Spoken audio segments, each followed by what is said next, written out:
우리는 지난 시간에 고넬료의 집에 성령께서 임재하신 그 사건에 대해서 함께 살펴보았습니다.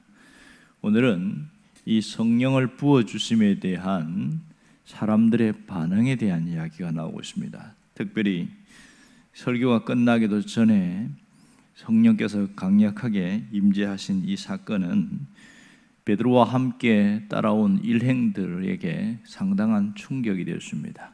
여기 보면 논란이 깜짝 놀랐다는 뜻이죠. 그러면 그들이 놀랐다는 것은 긍정적인 의미입니까? 아니면 부정적인 의미입니까? 이 헬라어 엑시스템이 이게 놀라다는 뜻인데, 그 말은 제 정신을 잃다, 놀라움에 압도당하다, 이런 뜻을 갖고 있습니다. 그러니까 그들이 놀라면 무엇 때문이냐는 거죠. 이방인들에게도 성령이 임했기 때문에 놀랬다는 것인데요, 이것이 긍정적인 의미일까요? 부정적인 의미일까요? 아마도 부정적인 의미가 가능할 겁니다. 긍정적인 의미로 놀랬다 이렇게 표현되면 그들이 아마도 당연하게 여겼기 때문에 기뻐했다 이렇게 표현하는 게 맞거든요. 아니면 감사하고 감격했다, 이것이 정상인데, 깜짝 놀란 것을 보면 할례받지 않은 이방인들에게 어떻게 성령이 임할 수 있는가, 그런 생각을 했던 것 같습니다. 사실 이들은 이방인들의 구원에 대한 것 자체도 상당히 회의적이었습니다. 유대인에게만 구원이 임하지 이방인들에게조차 구원이 임한다 생각할 수 없었던 것이죠. 거기다가 성령께서 임재하신 것은 그들에게 적잖은 충격을 주었습니다. 베드로도 이전에 그런 생각을 갖고 있었지요.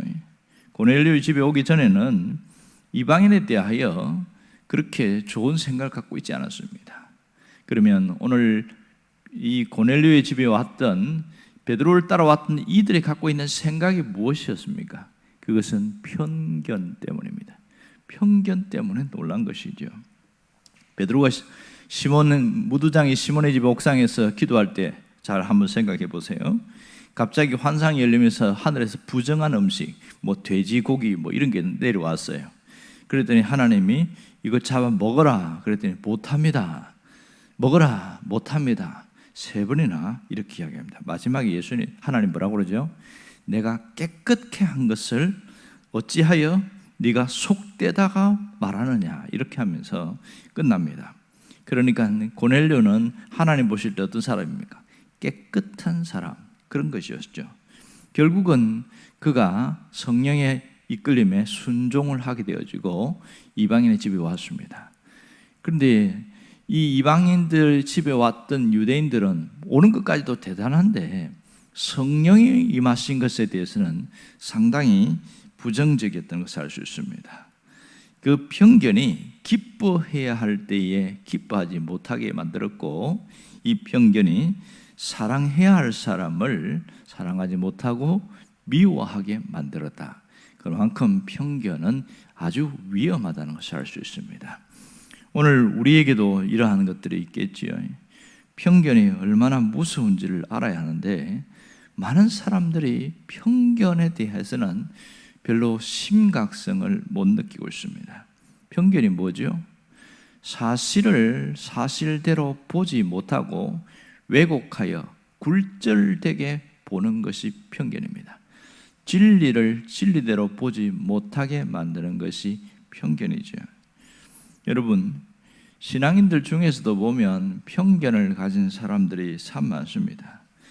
이 사람들의 사회에서 편견이 없어진다면, 어떤 분이 그런 얘기를 하더만요. 지구촌에 있는 모든 문제의 90%는 사라질 것이다. 그만큼 편견이 갖고 오는 것 때문에 나타나는 심각한 문제들이 참 많다는 것을 알 수가 있습니다. 미국이 한 30년 전에도 그런 일이 있었죠. LA에서 어마어마한 폭동이 일어나가지고 5,200개의 빌딩이 불타고 약 1조 원의 재산 피해가 나고 2,300명이 죽은 그런 일이 있습니다. 그때 가장 피해를 많이 입은 사람이 한국 사람이었습니다. 지금 발단은 백인 경찰이 흑인을 진압하는 과정이 그것이 문제가 돼서 폭동이 일어났는데, 불똥은 어디로 튀었냐면 LA에 있는 한인타운으로 튀었습니다. 이 흑인들이 백인들에 대해서는 함부로 못하고 약하니까, 그러니까 흑인들이 한국 사람들에 대해서 건물을 부수고 사람을 죽이고 이런 엄청난 일들이 일어나고 분노를 자아내게 만들었습니다. 그것은 흑인들이 갖고 있는 한국 사람에 대한 편견 때문이었습니다. 그만큼 편견은 엄청난 피해와 고통을 주는 걸 알 수 있습니다. 편견이라는 것은 미리 정해진 판단, 이렇게 표현할 수 있겠죠. 웹스터 사전에 보니까 그렇게 써놨어요. 미리 정해진 판단. 그 사람이나 그 사건에 대해서 올바르게 보려고 하기보다는 어떤 소문에 의해서 어떤 잘못된 정보를 내가 갖고 그것을 보는 거예요. 그랬더니 삐딱하게 보이는 것이죠. 사람들 사이의 편견은 참 많습니다. 가난한 사람들이 부자들을 볼 때 어떻게 볼까? 우리는 어떻게 바라봅니까? 가난한 사람을 보는 것과 부자를 보는 것 같은 사람인데 보는 시각이 다를 수가 있습니다. 그뿐만 아니라 종교적 편견을 갖고 있는 사람들도 있어요. 가끔 그런 것들이 요즘은 많이 약화되긴 했는데, 어떤 장로교 다니던, 서울에서 장로교를 다니던 이분이 부산으로 이제 직업 때문에 이사를 하게 돼서 거기서 이제 교회를 다니는데 침례교를 가게 되었어요. 그런데 그 교회에서 등록을 안 하는 거예요. 그 목사님이 왜 우리 교회가 뭐 마음에 안 듭니까? 그랬더니 손살을 치면서 아니요, 절대로 그렇지 않습니다. 모든 게 다 마음에 들고 좋습니다. 그런데 왜 등록 안 하십니까? 그랬더니 자기는 한평생 장로교회에서만 다녔기 때문에 침례교는 등록할 수 없습니다, 이러는 거예요. 이것이 종교적 편견이죠. 그런 편견이 우리 안에 많이 도사리고 있다는 걸 알 수 있습니다. 참 우리가 고민하는 것은 어떻게 하면 이 편견을 버릴 수 있는가, 이 부분이죠. 편견을 버리지 못하면 기독교인이 되었지만 하나님의 사람으로 살아가는 데 한 부분에 상당히 문제가 있습니다. 바로 이렇게 베드로를 따라왔던 그들처럼 말입니다. 이 6명의 유대인들은 이 이방인에 대한 편견 때문에 그들에게 성령이 임한 것에서 상당히 놀란 것처럼 말입니다. 어떤 선교사가 온두라스에 가서 선교를 하는데 한 부족, 그 마을 안에 같은 부족인데 부족이 나눠졌어요. 뭐 김씨, 박씨 이렇게 나눠지듯이 30년 동안 싸우는데 얼마나 많은 젊은이들이 죽은지 몰라요. 1999년도에 이 선교사가 온두라스에 갔는데 보니까 1969년도부터 싸우기 시작해갖고 지금까지 싸우더라는 거예요. 그래서 이분이 아무리 해도 선교가 안 되는 거예요. 왜? 다 둘 가정 다 삐딱하니까. 그러면 이쪽 가정에서 예수를 믿으면 여기는 절대 안 믿는 거예요. 그러니 한쪽만 전도할 수도 없고 뭐 이런 상황이 생긴 겁니다. 그 원인을 찾아가서 가만히 찾고 찾았더니 사소한 것에서 시작되었어요. 원래 두 가문이 상당히 관계가 좋고 상당히 우애가 깊었대요. 그런데 하루는 서로 닭 싸움을 시키기 위해서 그 자기들이 기르던 닭을 가지고 이렇게 서로 투게했으면 경기장에다 보냈는데 처음에는 안 싸우고 이렇게 멀뚱멀뚱 쳐다보던 것들이 자꾸 이제 부추기니까 서로 싸우는데 아이고 이게 피 튀기고 싸우고 하나가 죽었어요. 그러니까 이 졌잖아요. 이때는 기분이 확 상해가지고 굉장히 안 좋은 거예요. 그러다가 어떤 젊은이끼리 맞췄는데 한 젊은이가 밀쳤어요. 근데 이쪽과 이쪽 가문이죠. 그래서 밀쳐가지고 다쳤단 말이에요. 그것이 도화선이 돼가지고 서로가 싸우고 죽이고 하는 일들이 굉장히 많이 생겼습니다. 아주 사소한 문제. 30년이 지난 이후에 그들이 왜 싸우는지를 잊어버린 거예요. 닭싸움에서부터 그렇게 시작된 그 편견이 사람들이 엄청나게 많이 죽은 젊은이들이 많이 죽은 그런 일들을 보면서 어떻게 편견을 바로 세울까, 그런 부분에 상당히 많이 고민을 하고, 또 복음을 전했지만은 온전히 회복하는 그런 부분에서 온 신경을 많이 썼던 그런 선교 보고가 있습니다. 그만큼 편견은 우리를 참 힘들게 합니다. 며느리가 이 시어머니에게 굉장히 힘들게 그렇게 시집살이를 했을 때에 그 하소연을 누구한테 했냐면 아들한테 한 거예요. 봐라, 너희 할머니가 나를 이렇게 했다.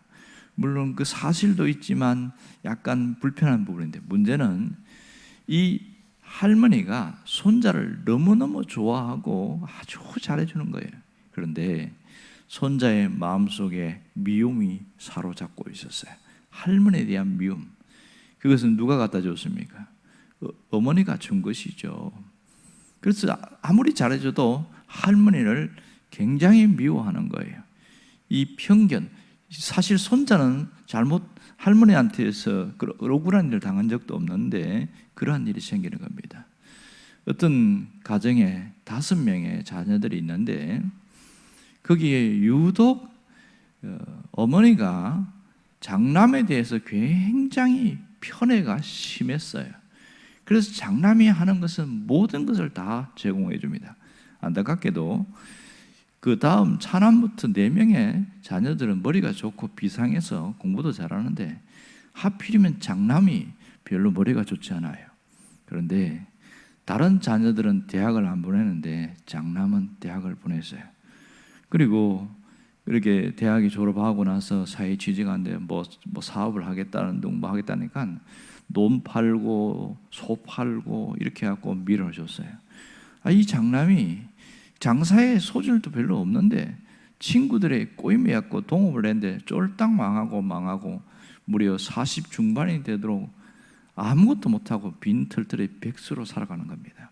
그런데 그 다음 자녀들은 굉장히 똑똑해갖고 자기 일 잘하는데 문제는 장남에 대한 편견 때문에 그 가문이 굉장히 안 좋은 거예요. 이런 일들이 우리 주변에도 상당히 많습니다. 예수를 믿어도 자식에 대한 편견이 이게 남아있다는 것을 알 수 있어요. 그런데 성경은 편견을 굉장한 죄다 이렇게 말합니다. 하지만 우리는 그것에 대한 심각성을 알지 못하고 있습니다. 편견을 떨쳐버릴 때에 가정이 화목해지고 가문이 좋아지고 그렇습니다. 편견이 왜 생겼을까요? 잘못된 정보나 작고 사소한 실수가 그 사람의 전부인 것처럼 그렇게 취급해버린 것이죠. 그래서 우리 안에서 뽑아버려야 될 죄악 중에 하나가 편견입니다. 편견. 이 편견을 뽑아버리지 않으면 끊임없이 갈등과 불편함과 서로 간의 관계가 굉장히 나빠지게 되었습니다. 내 안에서 편견이 남아있다면 그것에 대해서 회개하고 하나님 앞에서 어떻게 해야 되는지를 하나님 앞에 몸부림치는 그런 과정이 없으면 우리는 죽을 때까지 그 편견을 버리지 못합니다. 그래서 내 주변에 있는 사람에 대한 편견도 문제지만 가정 안에서 편견은 심각한 문제를 일으킵니다. 서로의 관계가 무너지게 되는 것은 내가 갖고 있는 자식에 대한 편견 때문에 그렇습니다. 혹 그런 것들이 있다면 뽑아버려야 된다는 것을 잊지 않아야 됩니다. 어떻게 하면 될까요? 한번 회개했다고 그게 뽑아집니까? 그렇게 뽑아지는 게 아니거든요. 이 편견을 깨트리는 것은 딱 한 가지 방법밖에 없어요. 하나님의 눈으로 바라보려고 해야 됩니다. 그리고 기도할 때도 주여, 내가 하나님의 눈으로 보게 하시고 하나님의 마음으로 보게 해주세요. 끊임없이 기도하면서 그렇게 하려는 몸부림이 있을 때 올바른 시각을 갖고 보게 되었습니다. 여러분, 성경에 이렇게 표현했어요. 로마서 15장 7절에 보면 하나님이 우리를 받으신 것처럼 너희도 서로 받으라 이렇게 말했어요. 하나님이 우리를 받으실 때에 편견이 있었습니까? 아닙니다. 우리가 죄악 가운데 있음에도 불구하고 여전히 하나님은 그대로 받아주셨어요.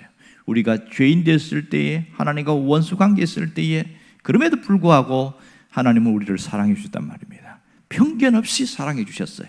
그런 것처럼 우리도 살아가면서 너희도 이렇게 받으라, 편견을 버리고 온전한 마음으로 그렇게 바라보라는 것이죠. 하나님의 눈, 하나님의 시각, 하나님의 마음이 없으면 이 편견은 죽을 때까지 깨트리지 않습니다. 정말로 화목해야 되고 기뻐해야 될 가정에 한 사람의 편견 때문에 그 가정의 분위기가 나빠지고 위화감이 조성되고 이것이 얼마나 큰 죄악인지를 깨닫지 못하니까 예수는 잘 믿는데 평생도록 불행하게 살아가게 되는 경우가 너무나 많습니다. 오늘 우리 안에 있는 이 편견의 죄악이 깨트려지는 시간이 되기를 원합니다. 오늘부터 시작되어져야 됩니다. 지금까지 내가 갖고 있는 이 편견을 완전히 부셔버릴 때에 하나님께서 그곳에 하나님의 나라를 세워나가는 거예요. 하나님의 사람들은 편견이 무너질 때에 거기서부터 하나님의 나라가 온전히 시작되어진다는 것을 알아야 됩니다. 우리가 이 점을 깊이 생각하고 내가 하나님과 온전한 관계로 몸부림쳤다면 이제는 내 옆에 있는 가까운 사람에 대해서 온전한 시각으로 바라보고 그렇게 하는 겁니다. 편견을 깨트리는 것은 그렇게 하나님의 눈으로 봤어요. 보기만 해야 됩니까? 행동이 따라와야죠. 말 한마디가 편견이 있으면 상당히 상대방을 찌르는 말을 하게 되어요. 상당히 불편하게 보게 되죠. 그 눈부터 바꿔야 됩니다. 하나님의 마음을 품을 수 있도록 오늘도 이런 기도를 해야 됩니다. 주여, 나에게 하나님의 마음을 부어주세요. 하나님의 시각으로 바라볼 수 있게 해주세요.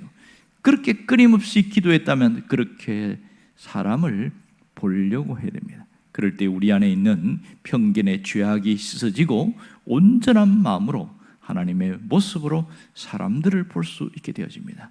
여러분이 그 사람 되기를 바랍니다. 기도하겠습니다.